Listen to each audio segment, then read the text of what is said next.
ओम नमः शिवाय। जय महाकाल। दोस्तों यदि आप आर्थिक तंगी से परेशान हैं, पैसों की तंगी को दूर करना चाहते हैं, दाम्पत्य जीवन में खुशहाली चाहते हैं, घर में सुख समृद्धि चाहते हैं, मनपसंद विवाह करना चाहते हैं, उसमें किसी भी तरीके की अड़चन आ रही है, जीवन की समस्याओं को दूर करना चाहते हैं, तो आषाढ़ मास के शुक्ल पक्ष की एकादशी के दिन कुछ खास उपाय करने से जीवन में खुशियाँ आती हैं, हमारे रुके हुए काम पूरे होते हैं, हमारी आर्थिक तंगी दूर होती है।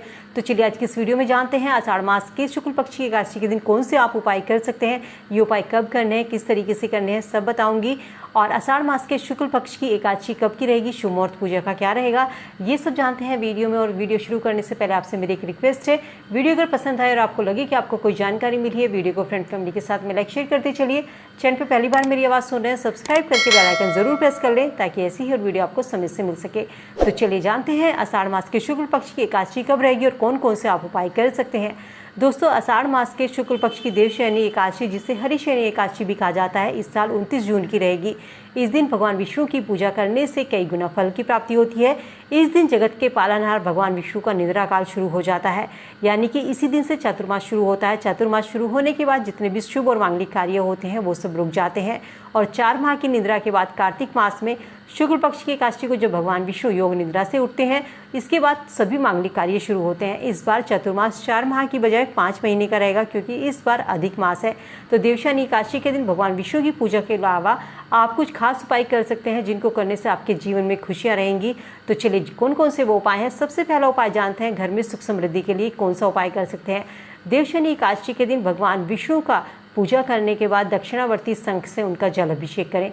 इससे करने से भगवान विष्णु के साथ साथ माँ लक्ष्मी का आशीर्वाद भी प्राप्त होता है और घर में सुख समृद्धि आती है। यदि आपके वैवाहिक जीवन में हर समय लड़ाई झगड़ा रहता है, दाम्पत्य जीवन में खुशहाली नहीं है, तो देवशयनी एकादशी के दिन स्नान करने के बाद में साफ सुथरे कपड़े पहनिए। कोशिश कीजिए पीले रंग के कपड़े पहन लीजिए, क्योंकि इस दिन भगवान विष्णु की पूजा होती है और भगवान विष्णु को पीला रंग सबसे अधिक प्रिय है।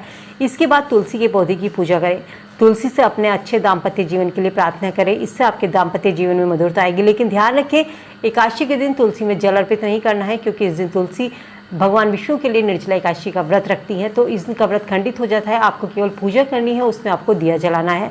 तुलसी एकादशी के दिन तोड़नी भी नहीं है। पैसों की तंगी को दूर करने के लिए इस दिन आप एक छोटा सा उपाय कर सकते हैं। यदि आप आर्थिक तंगी से परेशान हैं, तो देवशयनी एकादशी के दिन पूजा के दौरान 1 रुपये का सिक्का भगवान विष्णु की फोटो के पास रख दीजिए। इसके बाद पूजा करने के बाद में इस सिक्के को उठाकर लाल कपड़े में बांधकर, जहाँ पर भी आप धन रखते हैं, तिजोरी में, संदूक में, अलमारी में, वहाँ पर इस सिक्के को रखना है। भगवान विष्णु के साथ साथ माँ लक्ष्मी की कृपा भी आप पर बनी रहेगी और आपके घर में धन धान्य की कभी कमी नहीं होगी। यदि आपकी जीवन में समस्याएं लगी रहती हैं, तो इनको दूर करने के लिए भी आप इस दिन एक उपाय कर सकते हैं। भगवान विष्णु को आप केसर, दूध में केसर मिलाकर इनका अभिषेक कीजिए।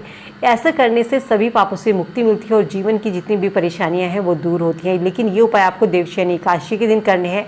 यदि आप मनपसंद विवाह करना चाहते हैं और उसमें किसी तरीके की भी अड़चन आ रही है, तो देवशयनी एकादशी के दिन स्नान करने के बाद में भगवान विष्णु को प्रणाम करें। आसन बिछाकर उस पर बैठकर भगवान विष्णु के मंत्र ओम नमः भगवते नारायणा का 11 बार आपको जाप करना है और अपनी जो भी आपकी मनोकामना है, आपके विवाह में रुकावट आ रही है, उनसे इस प्रार्थना को करना है।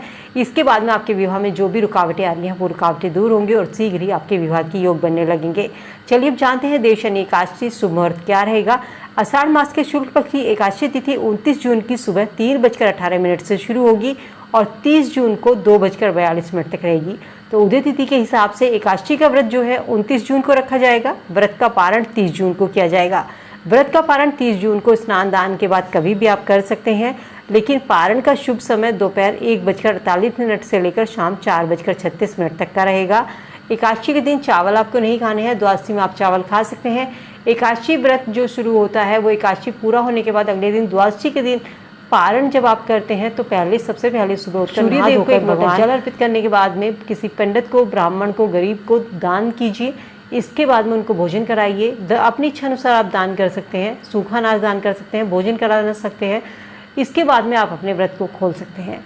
यही व्रत की संपूर्ण विधि होती है। इसी तरीके से एकादशी का व्रत किया जाता है। इसीलिए एकादशी का व्रत जो होता है सबसे कठिन माना जाता है। देवशयनी एकादशी के दिन आपको पूजन किस तरीके से करना है, इस दिन आपको सुबह ब्रह्म मुहूर्त में उठना है और जिस भी पानी में आप नहाते हैं उसमें आपको थोड़ा सा गंगा जल मिला लेना है। साफ कपड़े पहनना है, पीले रंग के कपड़े पहनिए। इसके बाद हाथ में थोड़ा सा जल लेकर अपने व्रत का संकल्प लें। घर के, मंदिर की और घर की साफ सफाई का विशेष ध्यान रखें। चौकी पर एक पीला कपड़ा बिछाएं, इस पर भगवान विष्णु के साथ साथ माता लक्ष्मी की तस्वीर भी स्थापित करें। विधि विधान से पूजा करें। भगवान विष्णु को फल, फूल, धूप आदि अर्पित करें। पूजन के समय पे भगवान विष्णु को तुलसी दल जरूर शामिल करें, लेकिन तुलसी आप पहले से तोड़कर रख लीजिए, क्योंकि भगवान विष्णु की पूजा बिना तुलसी के अधूरी मानी जाती है। पूजा करने के बाद में देव शनि एकादशी की कथा पढ़ें या किसी से सुन सकते हैं। भगवान विष्णु को पंचामृत का भोग लगाएं।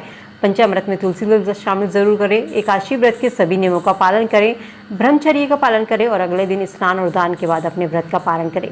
देव शनि एकादशी का विशेष महत्व होता है। देव शनि एकादशी के दिन भगवान विष्णु आराम का समय होता है, यानी एक दिन से भगवान विष्णु 4 महीने के लिए शयन करने आराम करने चले जाते हैं।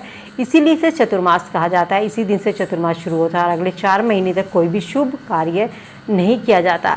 लास्ट में आपको भगवान विष्णु की आरती करनी है। इस दिन आप पीपल के पेड़ की भी पूजा कर सकते हैं, क्योंकि पीपल के पेड़ में भी ब्रह्मा विष्णु का वास माना जाता है। ध्यान रखिए, व्रत करने के साथ साथ पूजा करने के बाद में आपको कथा का पाठ जरूर करना है, क्योंकि बिना कथा के भी व्रत अधूरा होता है। तो दोस्तों, उम्मीद करती हूँ एकादशी के दिन ये उपाय छोटे छोटे से करके आप अपने जीवन में चली आ रही परेशानियों को दूर कर सकते हैं। वीडियो में दी गई जानकारी से आप लाभ जरूर उठाएंगे, एकादशी व्रत के नियमों का पालन करेंगे। वीडियो अगर पसंद आई फ्रेंड फैमिली के साथ में लाइक शेयर जरूर कीजिए। चैनल पर पहली बार आवाज़ सुन रहे हैं, सब्सक्राइब करके बेल आइकन प्रेस कर लें, ताकि ऐसी ही और वीडियो आपको समय से मिल सके। तो चलिए मिलती हूँ नई वीडियो में नई जानकारी के साथ। तब तक स्वस्थ रहिए, खुश रहिए।